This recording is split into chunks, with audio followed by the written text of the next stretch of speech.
प्यारे बच्चों, सुप्रभात। आज हम शुरू करते हैं रजनी पाठ का अगला दृश्य। नया दृश्य है रजनी का फ्लैट। शाम का समय, घंटी बजती है। रजनी आकर दरवाज़ा खोलती है। पति का प्रवेश। उसके हाथ से ब्रीफकेस लेती है रजनी। पति कहता है जूते खोलते हुए, तुम आज दिन में कहीं बाहर गई थी क्या? रजनी कहती है तुम्हें कैसे मालूम? पति कहता है फ़ोन किया था, एक फाइल रह गई थी, सोचा चपरासी को भेजकर मंगवा लूं, पर कोई घर में हो तब न। पति के चेहरे पर खीज भरा गुस्सा पुता हुआ है, यानी कि अति गुस्से में है वो। रजनी कहती है तुम फाइल भूल गए, और जिसके बारे में मुझे पता भी नहीं, पर फिर भी उसके लिए मुझे घर बैठना चाहिए। यह कौन सी बात हुई? कहने का आशय है कि रजनी अपने पति पर गुस्सा करती है। पति जरा शांत होते हुए कहता है अच्छा, गई कहाँ थी? रजनी एक स्कूल का नाम लेती है।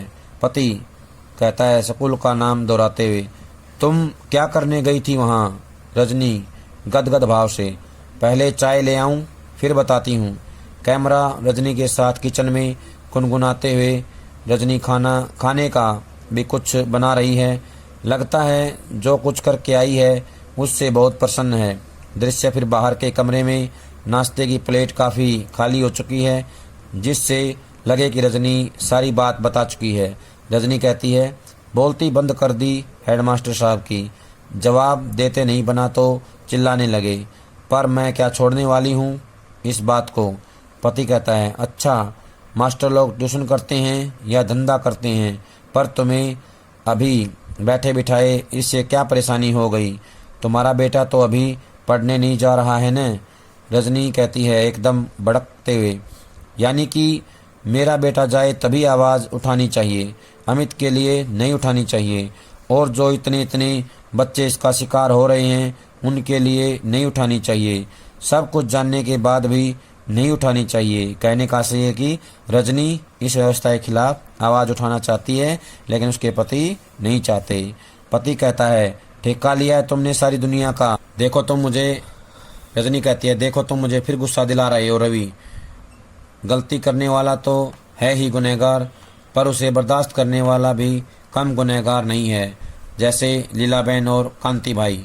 लीला अमित की माँ है, कांति भाई उनके पिता हैं, और हजारों हजारों माँ बाप। लेकिन सबसे बड़ा गुनहगार तो वह है जो चारों तरफ अन्याय, अत्याचार और तरह तरह की धांधलियों को देखकर भी चुप बैठा रहता है, जैसे तुम। नकल उतारते हुए, हमें क्या करना है? हमने ठेका ले रखा है दुनिया का। गुस्से और इकारत से माई फुट उठकर भीतर जाने लगती है, जाते जाते मुड़कर, तुम जैसे लोगों के कारण ही तो इस देश में कुछ नहीं होता, हो भी नहीं सकता। भीतर चली जाती है। पति कहता है बेहद हताश भाव से, दोनों हाथों से माथा पकड़कर या माथा थामकर चढ़ा दिया सूली पर। अगला दृश्य शुरू होता है। डायरेक्टर ऑफ एजुकेशन के ऑफिस का भारी कक्ष। कमरे के बाहर उसके नाम और पद की तख्ती लगी है, साथ ही मिलने का समय भी लिखा है। एक स्टूल पर चपरासी बैठा है। सामने की बेंच पर रजनी और 3-4 लोग और बैठे हैं, प्रतीक्षारत, इंतजार करते हुए। रजनी के चेहरे से बेचैनी टपक रही है, बार बार घड़ी देखती है। मिलने का समय समाप्त होता जा रहा है।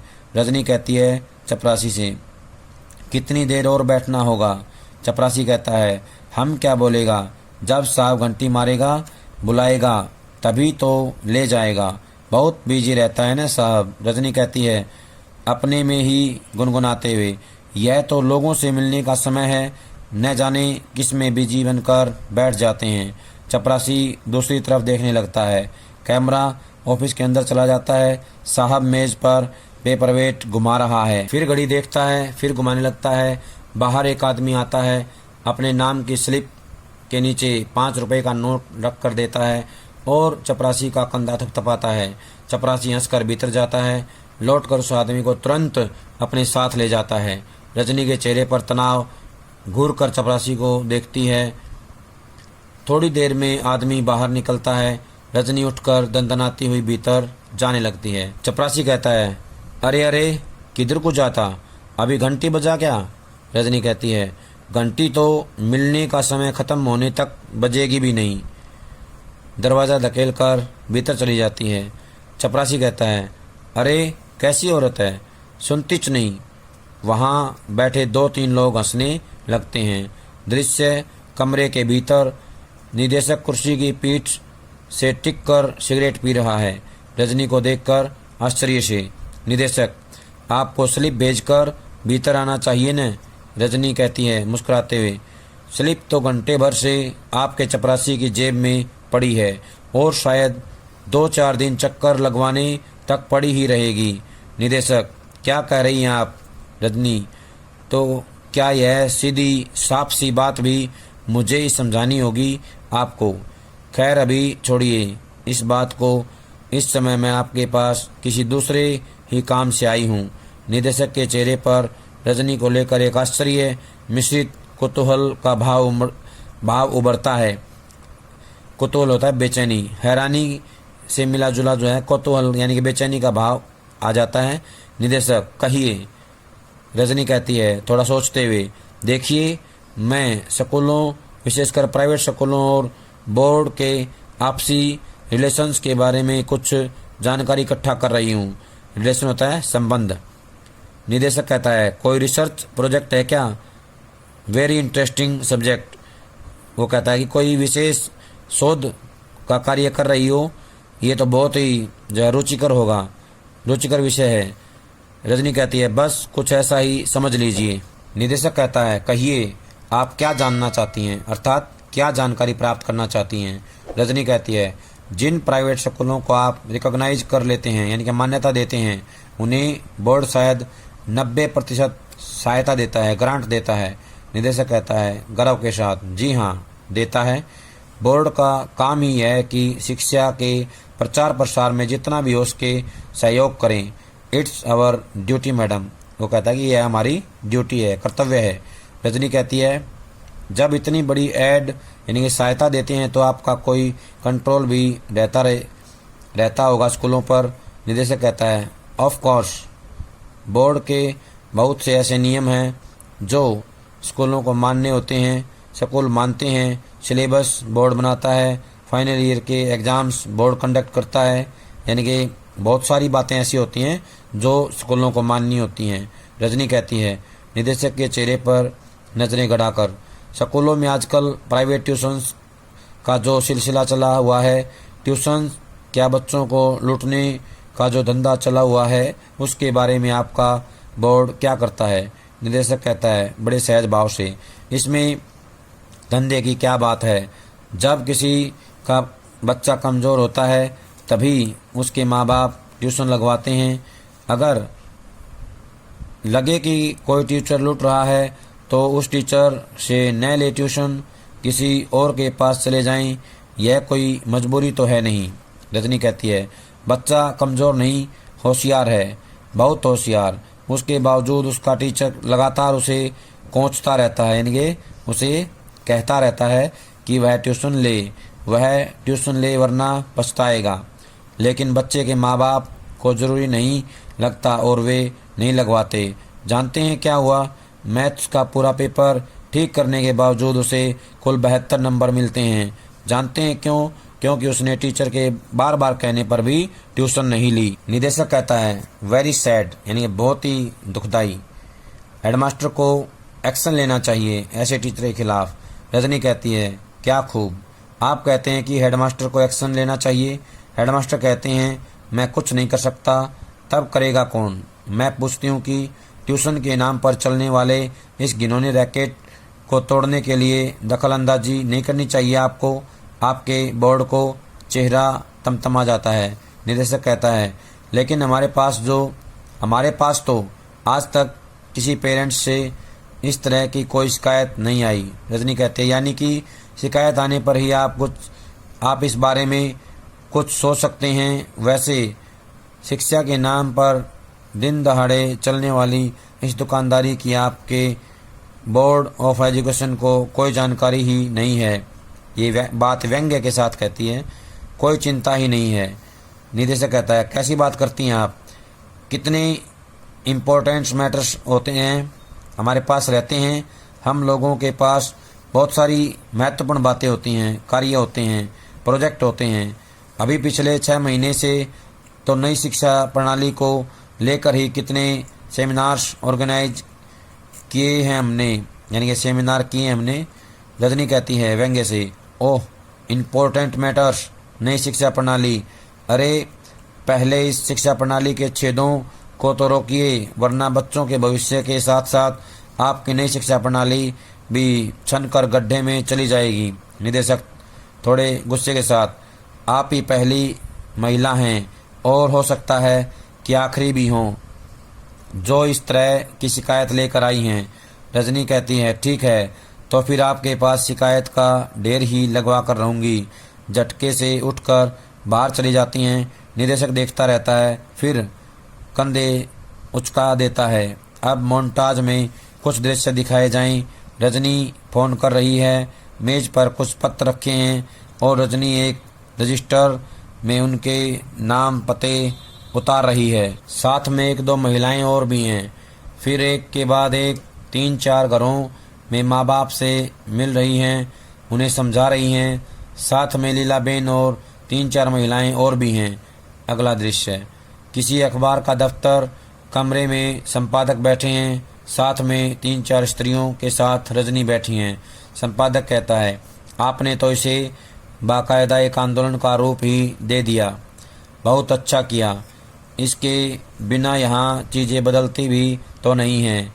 शिक्षा के क्षेत्र में फैल रही इस दुकानदारी को तो बंद होना ही चाहिए। रजनी कहती है एकाएक जोश में आकर, आप भी महसूस करते हैं ना ऐसा?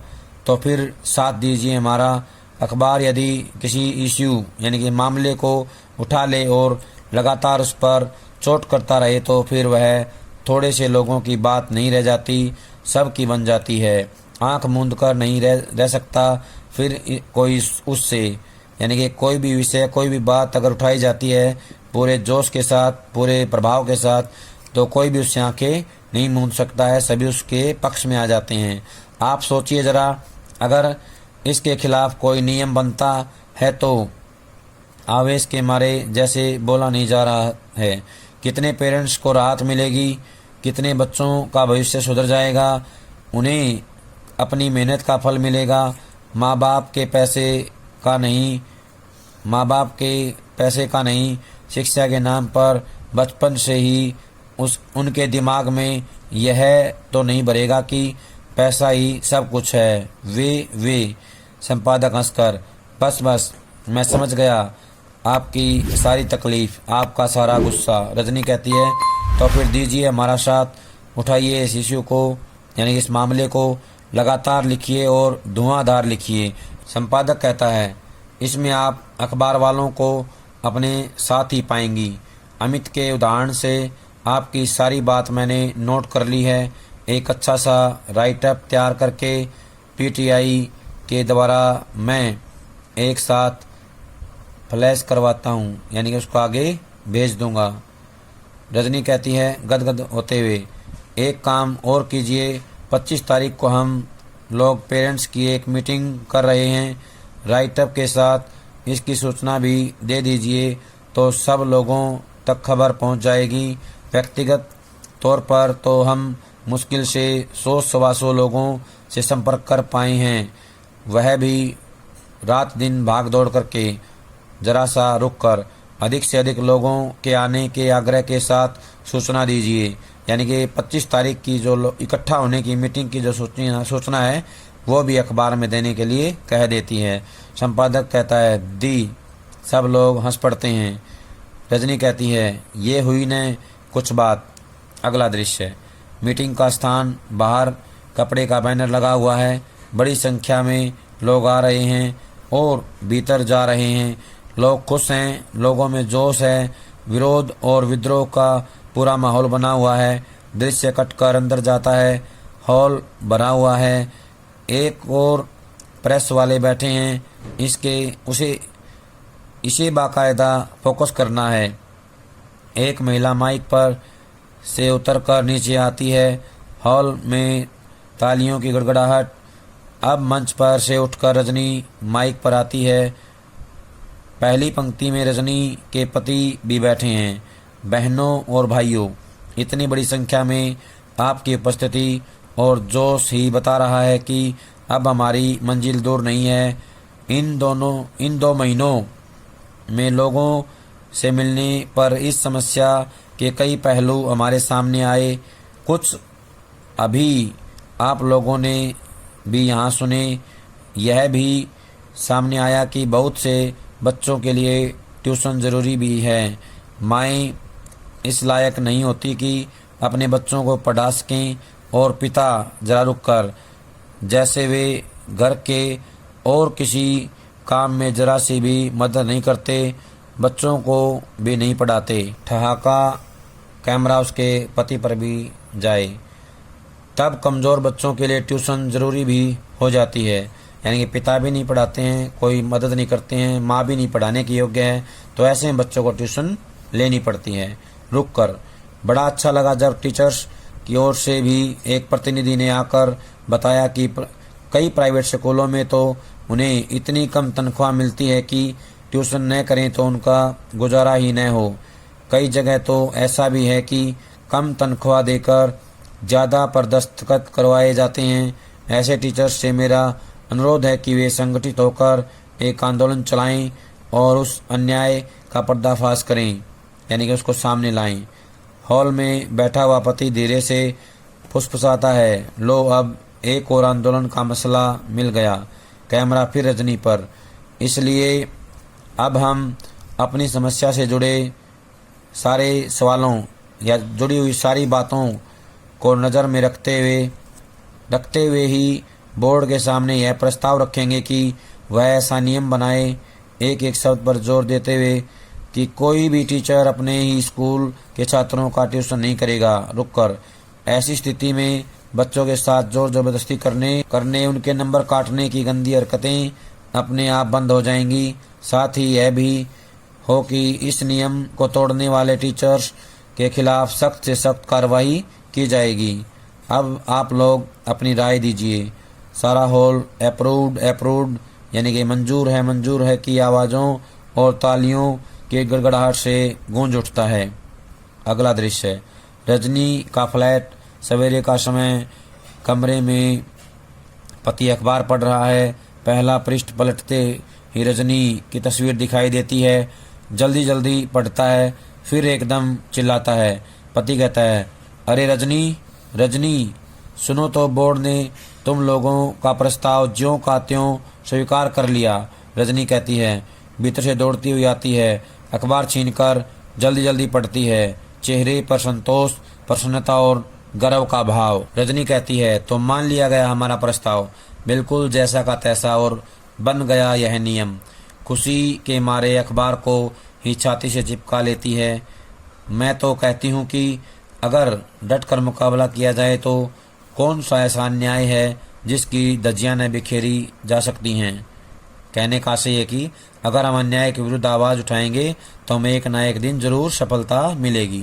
पति कहता है मुग्ध भाव से उसे देखते हुए, I am proud of you Rajni, really I am very proud of you. उसका पति कहता है कि रजनी, मुझे आप पर बहुत गर्व है और वास्तव में आप पर गर्व है। रजनी कहती है इतराते हुए, 2 महीने तक लगातार मेरी धज्जियां बिखेरने के बाद दोनों हंसने लगते हैं, यानी कि व्यंग्यपूर्वक कहती है। लीलाबेन, उस दिन तुम्हारी जो रसमलाई रह गई थी वह आज खाओ। कांतिबाई कहता है, और सबके हिस्से की तुम ही खाओ। कहने का मतलब ये है कि दोनों बहुत खुश हैं, लीलाबेन और कांतिबाई, और वो रसमलाई खिलाने के लिए रजनी के पास आते हैं। अमित दौड़कर अपने हाथ से रसमलाई खिलाने जाता है, पर रजनी उसे अमित के मुंह में ही डाल देती है। सब हंसते हैं। हंसी के साथ ही धीरे धीरे दृश्य समाप्त हो जाता है। प्यारे बच्चों, ये था पाठ रजनी। सभी इसको ध्यान से पढ़ेंगे, सुनेंगे, और इसमें जो अभ्यास के प्रश्न हैं उनको कॉपी में लिख करके याद करेंगे। जब तक अगली वीडियो नहीं आती है तब तक ये सारा काम पूरा कर लें। सभी का बहुत बहुत धन्यवाद।